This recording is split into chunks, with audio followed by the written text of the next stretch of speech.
미국 공사를 지냈다. 이완용은 워싱턴에서 2년 5개월 정도 주미 외교관으로 근무한다. 이 기간 동안 이완용은 힘의 논리가 지배하는 국제관계에 눈을 뜨고 근대화된 서구 열강을 깊이 있게 이해하면서 친미파 관료로 성장하는 계기가 됐다.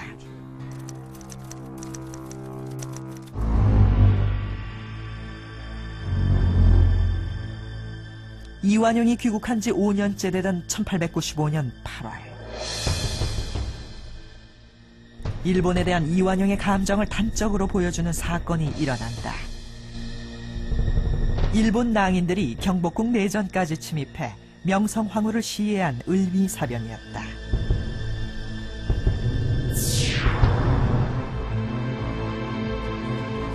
그날 새벽 이완용은 일본군의 눈을 피해 정동으로 숨어들었다. 이완용이 찾아간 곳은 알렌이 근무하고 있던 미국 공사관이다. 이때부터 이완용은 미국 공사관에 머물며 친일 세력에 의해 감금된 고종을 피신시킬 계획을 세운다.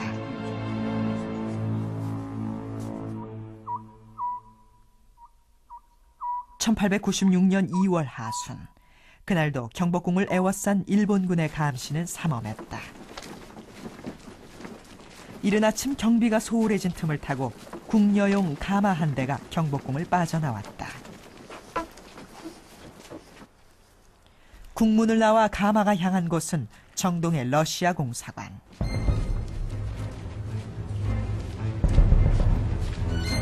그곳에서 가마를 맞이한 사람은 이완용이었고,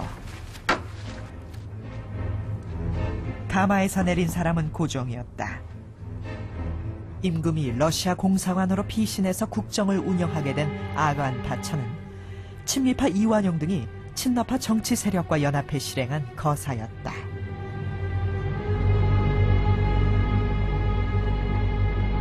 당시 친일적인 세력들을 제외하고는 어떻게 하면 일본을 내쫓을 수 있을까가 최대의 화두였고, 이완용도 거기에 가장 앞장섰던 인물 중에 하나입니다. 그래서 우리 스스로의 힘은 불가능하니까 반일 세력들을 결집해서 미국이라든가 러시아의 세력을 빌었던 것이죠. 그래서 거기에 앞장섰기 때문에 아간파천 이후에는 상대적으로 인재 풀이 줄어든 상태에서 가문이라든가 학력 면에서 뛰어났던 이완용이 소위 얼굴 마담으로서 전면에 나설 수 있었다고 생각이 됩니다.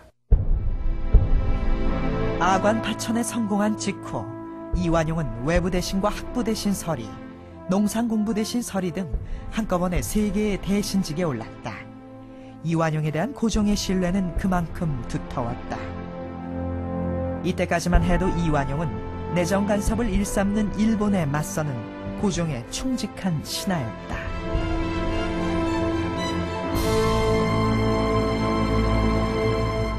이완용이 한때는 친미주의 개화파 관료로 일본을 멀리했다는 사실, 어떻게 받아들여야 할까요?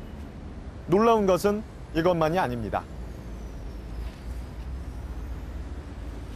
독립문은 서구 열강의 제국주의 침략이 진행되던 19세기 후반, 자주독립의 의지를 다지며 세운 기념물입니다. 그런데 자주독립의 상징물로 남아있는 저 독립문을 세울 때 이완용이 앞장섰다는 사실, 여러분은 알고 계셨습니까? 이완용과 독립문, 어쩐지 어울리지가 않습니다. 그렇다면 이완용은 언제 어떻게 매국의 길로 들어선 것일까요?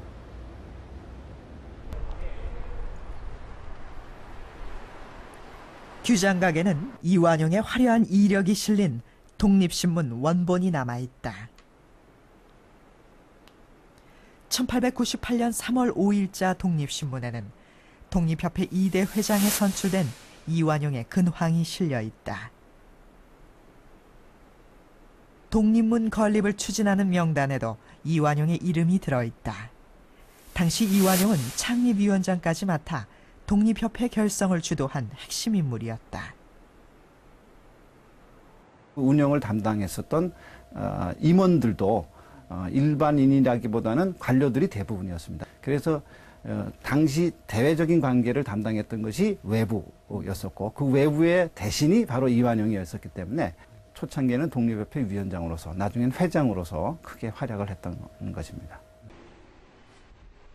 국제정세가 요동치던 1896년 7월 이완용 등은 독립협회를 조직해 조선이 자주 독립국임을 알리는 독립문 건설을 추진한다.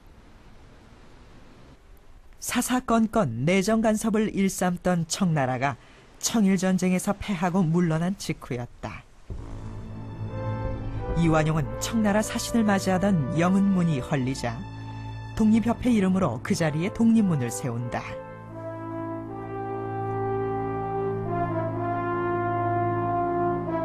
독립문 주춧돌을 놓는 정초식 행사에는 이완용의 이름으로 초대한 5천여 명이 참석했다. 이날 이완용은 인상적인 연설을 한다. 독립을 하면 미국과 같이 부강한 나라가 될 것이요. 조선 인민이 합심을 못하여 서로 싸우고 해하려고 하면 구라파에 있는 폴란드 모양으로 모두 찢겨 남의 종이 될 터이다. 세계사에 두 본보기가 있는데 미국과 같이 독립이 되어 세계에서 제일 부강한 나라가 되든지 폴란드같이 망하든지 좌우간에 사람하기에 달려있는데 우리 조선 사람들은 미국과 같이 되기를 바라노라.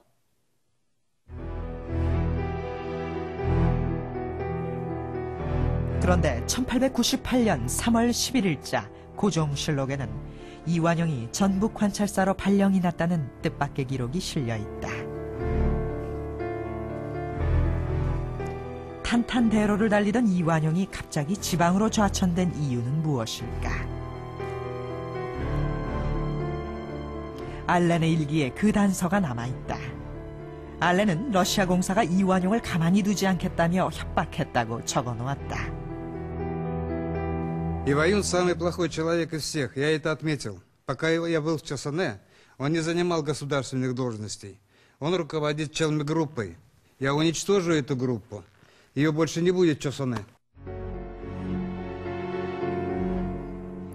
한때는 친러파 세력과 손을 잡았던 이완용이 왜 러시아 공사에 미움을 산 것일까? 그 이유는 러시아 측에서 조선의 군사교관을 파견하겠다고 하자 이완용이 거부하면서 생긴 일이었다. 러시아가 조선이 기대했던 어떤 경제적인 원조라든가 그런 것들은 해주지 않으면서 이 군사교관만 파견함으로써 정치적으로 권력을 확대하려고 하고 있다라고 하는 것에 대해서 이제 의구심을 갖게 되는 것이고 그렇게 되었을 때 당시에 이제 미국의 이해관계와 서로 이제 충돌하는 그런 부분이 있습니다. 이완용이 전북관찰사로 발령이 난 것은 독립협회가 주관한 만민공동회가 열린 다음 날이었다. 독립신문에는 만민공동회가 열린 첫날 러시아의 내정 간섭을 반대하는 대중 토론이 벌어졌다는 사설이 실려 있다.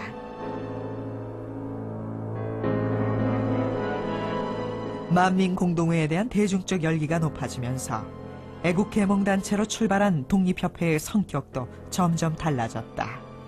이완용의 의도와는 달리 정부의 잘못된 정책을 비판하는 목소리가 터져나왔다.